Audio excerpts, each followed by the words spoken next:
Hello everyone, my name is Vidya Patel. I am here today interviewing Dr. Srinivas Rao. He's the operating partner at Phoenix Venture Partners. A little bit about myself. I am the co-author of the solution book.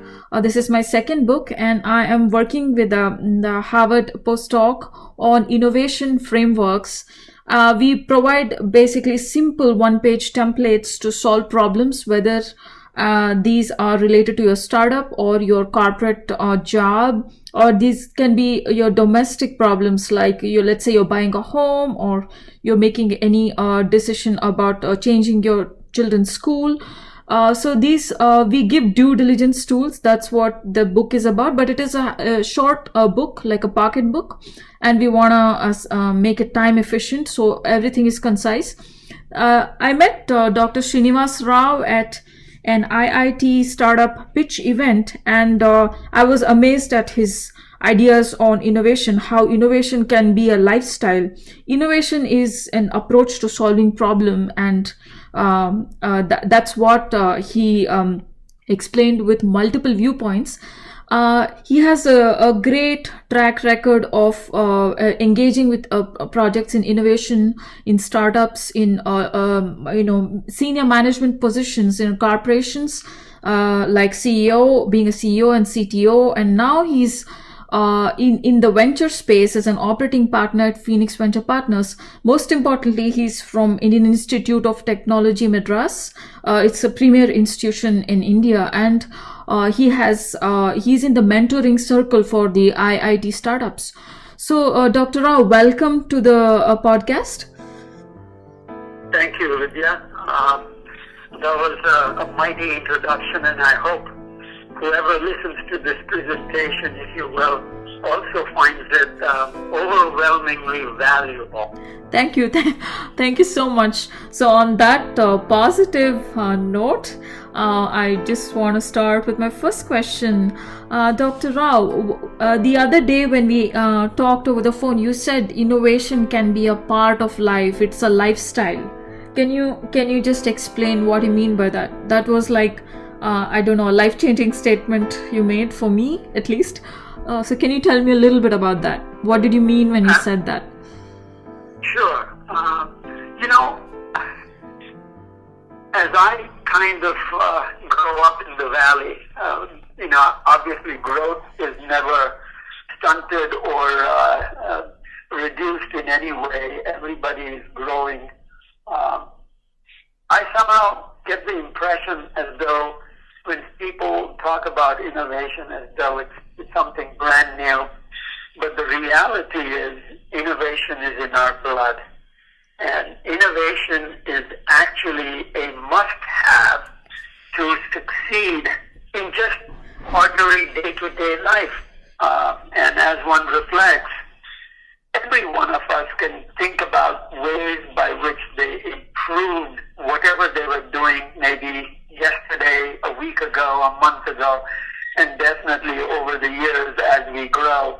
We learn and we adopt, and then we really blend into society as improved individuals.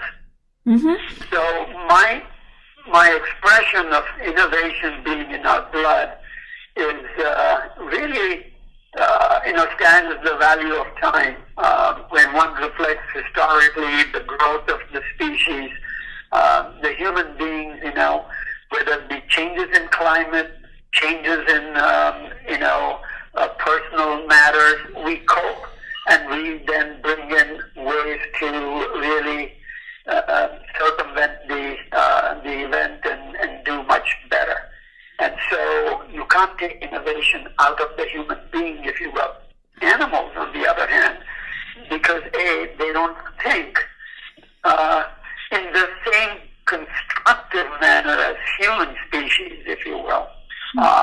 Animals exist for the most part, and now somebody can also contest that and say there are some animals that, especially crows, they seem to learn by just observing.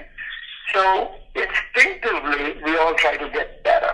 We try to achieve a better return return in a business sense for ourselves. And that is the true sense of innovation. Wow. That's like a very all-encompassing definition of innovation. Thank you so much for that. And I want to harp on that explanation a little bit and say, you said human beings are naturally, they have a tendency to improve. How did you see this in your life at Solectron, your one of your major stints in corporate world? How did you see that? How did you see that happening? Well, two parts. Uh-huh. To be able to see is cognition. And for that to cognize, firstly it begins with reflection.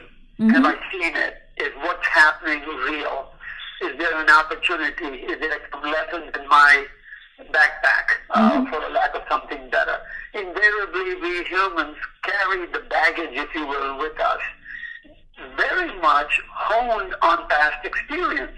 And having come from very large corporations into a small business called Solectron many moons ago, one of the things that hit me was we were, all of us, a bunch of very simple beings that focused on what was being presented to us. And the minute something was presented to us, we looked at it from the picture of how can I do this and execute it well, and how can I make sure that something doesn't fail, as in the product design, or in fact originally it was just manufacturing, and how can I make this better than what the customer himself is accustomed to. So the reality is putting thought, word, and actions together into the framework of what one witnesses is the start of the innovation process as well. And the company grew totally at that point of time because we were very innovative. We saw things in some ways, and we said, why don't we do this and see if that works better? Learning from mistakes, all of these are actually elements of innovation. Okay. Some people, call it continuous improvement. Yes. But if you take it as a slice of time, it is evolution. You get better day by day, and sometimes what you do is you make a major shift, and suddenly you get a quantum jump, and that's because there was an aha moment, and then you either brought in a new service project into the company, or you embellished something that you were doing in a business sense and brought about an innovative way of how do you present the business solution, if you will. So things like that. So it wasn't one person, but it was the spirit that really made us actually win. Awesome. I would like to pick on the words you used, the aha moment. And I would ask, when does this aha moment become a blitz scale, like a massive scale, or when does it turn into a disruptive innovation? There are two paths to the aha moment if it becomes very successful. What are your thoughts about that? Okay, my thinking is, firstly, for the aha to happen is recognizing the problem.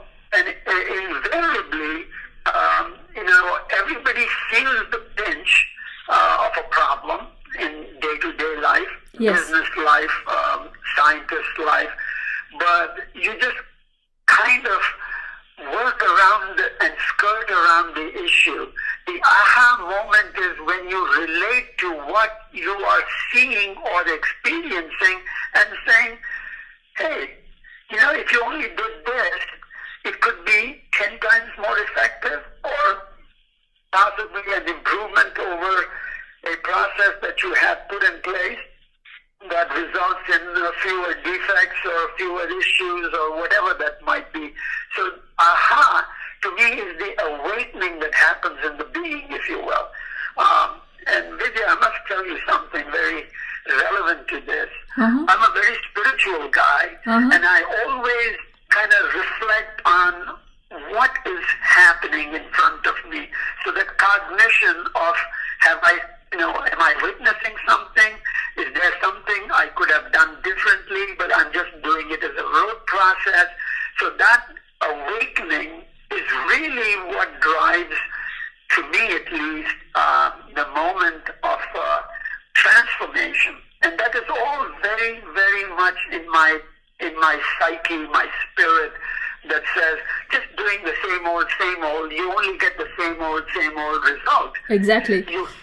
You have to bring change.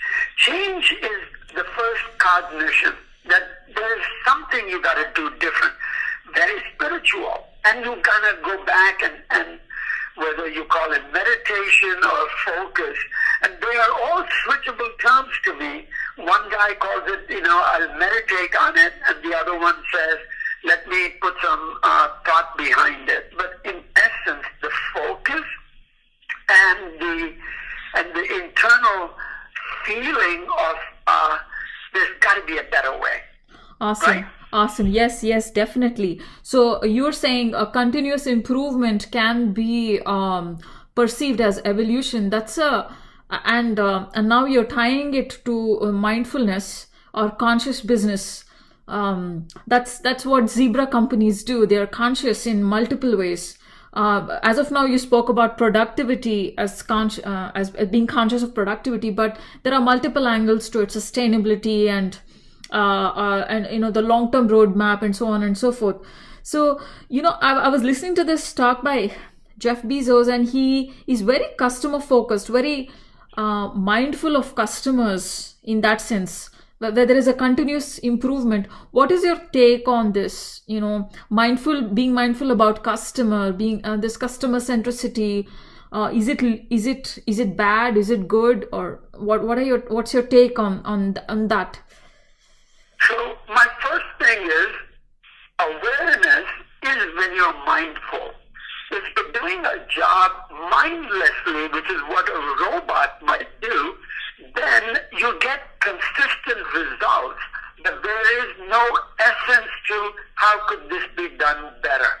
Right. So first thing is, in any business, that awareness sometimes lies in the hands or the minds of the CEO or the executive staff that should not just do the same old. And so mindfully, they reflect, or they should reflect. And that is what the core effort of the Selectron process was. We all, as executive staff, constantly ask the question, who are we doing this to, and why are we doing it? Why is somebody coming to us and offering this opportunity to present a solution? And why should I not, therefore, do my best and do it in ways that are obviously better than what the other guy is already doing? Awesome. Right? Yeah. Go ahead. So bottom line is reflection, which is another state of mindfulness. Yes. Everything to me is spiritual. I really, really think there is no act or action in any business that should be done mindlessly. Yes. Mindlessness is only when you want to enhance throughput, because throughput says, I will just do the same thing so I get the same quality metrics. Yes. But it never gives you an opportunity to say, I could have done better, and let me see if doing this brings a business enhancement, more opportunities, or is it really expansion, if you will. So there are levels, if you will, of how you do innovation. And all of them are tied fundamentally to the process of thinking. Constructive, effective, mindful thinking of how to do something better, how to grow the business, everything, if you will. Awesome. So, you asked 5 or 6 questions right now, why should we do this? How to do this better? So that sounds like a framework to me. So do you have like a framework for mindful project planning or mindful startup idea planning? Is Is this something you have which you recommend to founders? 100% sure. If the, I've been an entrepreneur in very large businesses constantly, and it may be my spiritual upbringing that I had very good, what I should call as people that I looked up to, beginning with my father. And so I always saw he was reflective before he even answered a question, because he was already anticipating the answer might create this confusion, or it should be leading in a direction which is more constructive to me, in my dialogue at least. Likewise, customers do the same thing. Yes. Customers have one goal. Yes. A customer might want it at cheaper, faster, and better. Yeah. And basically, they will always say in the statement that Electron used to be, I want, and I'm not trying to slight this, I want Asian pricing, but I want Silicon Valley thinking, if you will, or modeling.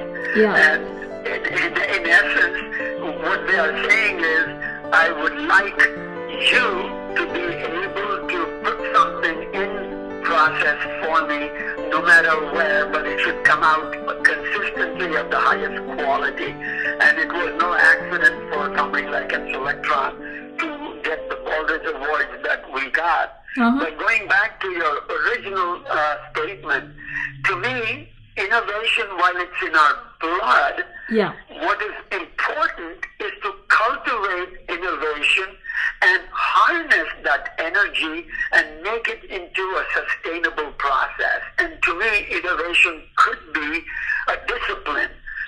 You just kind of always take it through certain clever boxes. First one is mindful thinking. Second one is mindful processing. And the third one is mindful execution. So so consistently, I would say it's a discipline that one has to imbibe and say, I am going to innovate. So being an entrepreneur in large corporations gave me that edge, because I used to constantly just do as I was told initially as a young scientist, technologist, and then slowly I understood the BizDev guy comes back and tells you something, but I have to really understand what the fellow in the market, if you will, connected and said he really wants to see, and then anticipate those things and put them into my own box to come with an idea of how I will improve the product or create a new product. And invariably, I was excelling in these things. It was because I think I just thought through more carefully. And because of that, when I speak to young entrepreneurs, like you said at the IIT, I always quiz them on, have you thought through, and why is your suggestion really something that the market wants? Have you even polled it? Yes. And my Japanese friends, again, it's not cultural. It is really how everybody starts thinking from first principles. They always go straight to the customer and then find out what do they really want, and then come back and fashion a solution that meets the need of the marketplace. It isn't I will build and people will come. It was always I will make it because somebody out there wants it. Does that make sense? Yeah. That's a great thought. And you gave 3 boxes in your framework, and I loved it. You said mindful thinking, then the mindful process, and the mindful execution. I just want to, I have a talk coming up where I have to address youth entrepreneurs. And I want to talk about the first box. How can we teach the youth, whether it is from IIT startups or, in Silicon Valley or anywhere in the world, what is this? What are a few favorite tools used in Selectron Corporation or now maybe in Phoenix Ventures, which can be used for this mindful thinking? Like when you present something to a VC, what are the tools which we should have used to do our due diligence? So we sound like we know what we're doing. Do you have any favorites in mind?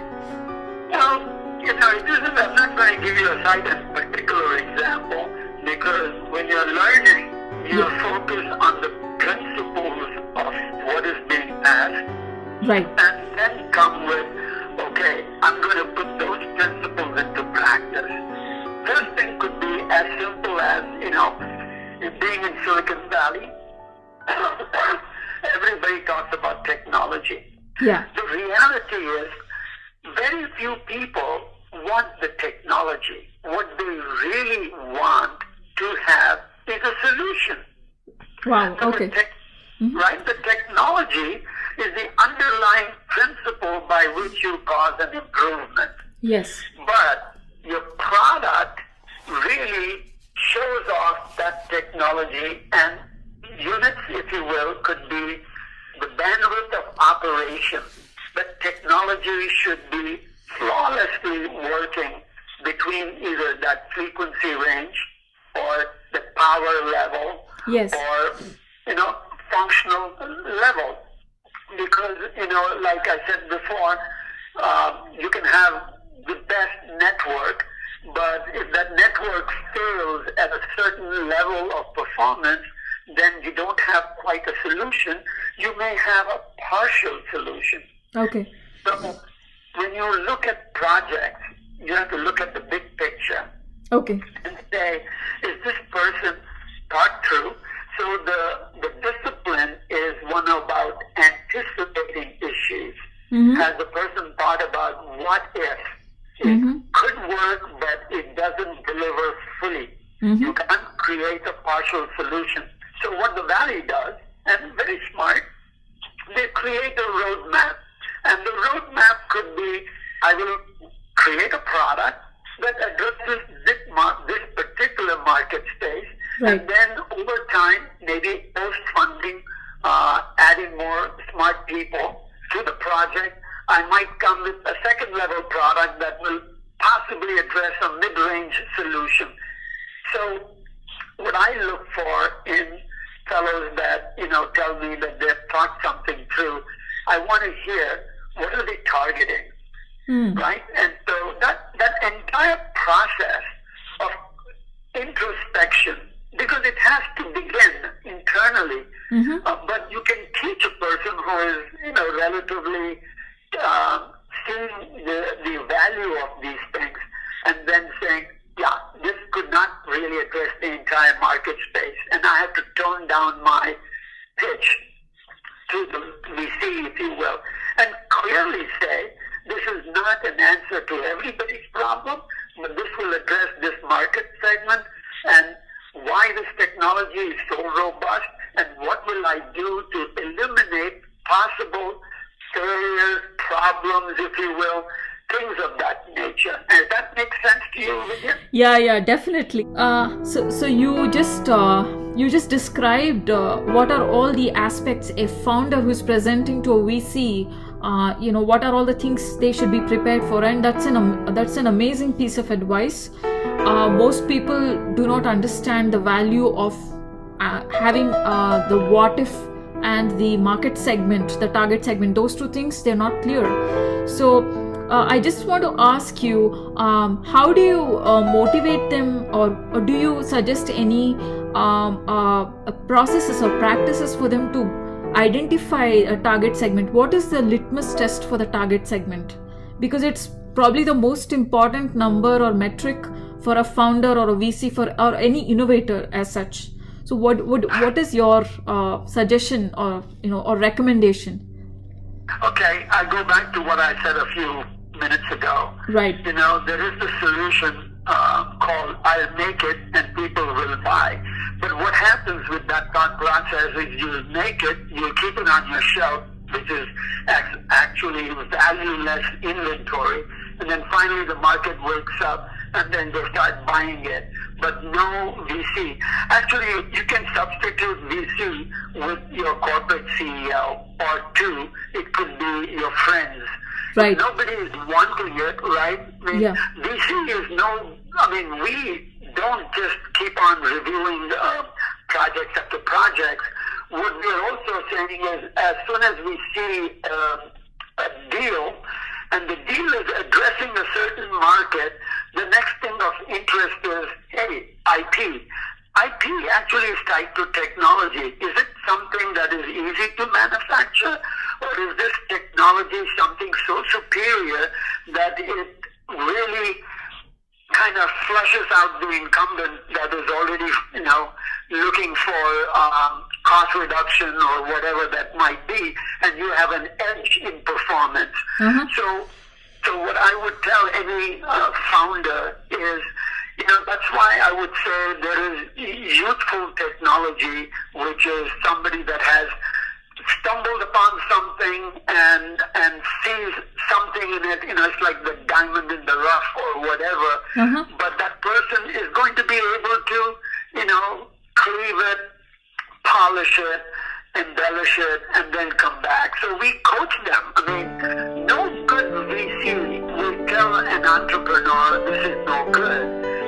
What it is really is to review it and then give good feedback to encourage the entrepreneur to say, hey, this is really a great idea, but may not be something that I am into, but I will direct you somewhere, or possibly, why don't you reflect on these things and come back and tell me what are the envelope conditions in which your solution is likely to work, and then we will come back and say, yeah, we are excited, but I don't want to be, no VC sits in the CEO's position constantly, but we can be a coach, but not driver to exact, what we want. Okay, awesome. That's a great answer. I think you answered my question 2 times earlier in the call and now once again. So so thank you for reviewing and reflecting on the answer. I in our book we talk about the solution interview, where founder builds a prototype and does an interview with the prospective client and sees how close they are to the customer needs. So, but that comes in later. But you're talking about doing this very early on, even before you build it. So yeah. So great. So I think we have 3 more minutes left. I just want to ask a couple more questions. Like maybe you can answer briefly, or maybe one. If you were 20 today, which technology would you want to do your startup in? What would you be really excited about, and where would you bet your career on? Very robust question, and truthfully, this is all time-based, because remember, creating a solution that somebody wants it in the future is, I would say it's foolishness, but it would say it's not very prudent. Second thing is, if you create a solution that somebody wants it right now, it is of value. And if you create a solution that realistically just only improves a little bit, but nothing beyond, is something that would be hard to sell, but you could definitely make a better matchstick or a better safety pin. But how many people will jump to your solution? It's very unlikely. Right. So if I was 20, what I would say is, there are certain things that nobody gambles on. I mean, that's understood. Living, life, breathing. So to me, things that really improve, enhance our living process, would be an area of interest. And what I would do if I was, and I always like it because Mother Nature is fantastic, I would, I like biomimicry. I always like to see how does nature solve this problem. Yes. Obviously, there is a pathway there that I would still focus on. And my career actually has been exactly that way. It's been very colorful, only because I saw everything exciting, but I had to harness the moment and make sure that this was of value, if you will. And everything that I touched essentially became great products, if you will, only because of how you see into the future. Is it close or is it too far out? Too far out is, a little more difficult. Close by is easier, but then you have to have speed of execution. So there is little bit of give and take on all of these things, Yeah. but you have to excel. So if you're young, I would say think, because your thoughts don't cost you anything. Yeah. You don't need a CEO input to Yeah. change your thinking. Yes. Hang out with good people and be members of any society that you can find. There are, the IEEE has so many subgroups, but be a contributor, be a sponge, learn and kind of digest and put them into practice. Because the more problems you solve, the more effective you are down the road in creating solutions. Awesome. Yeah, that is a very powerful message, and you have tied at the core of it is a mindful innovator, and at the lengths and breadths of it is a very productive innovator. So you covered all the hemispheres in that message. Thank you so much, Srinivas, for this amazing podcast. This is probably one of my favorite podcasts, and you mentioned biomimicry. I'm very passionate about it. We should chat about it offline, but I think this is a phenomenal message for anybody who is listening to this podcast. Thank you so much. You're most welcome.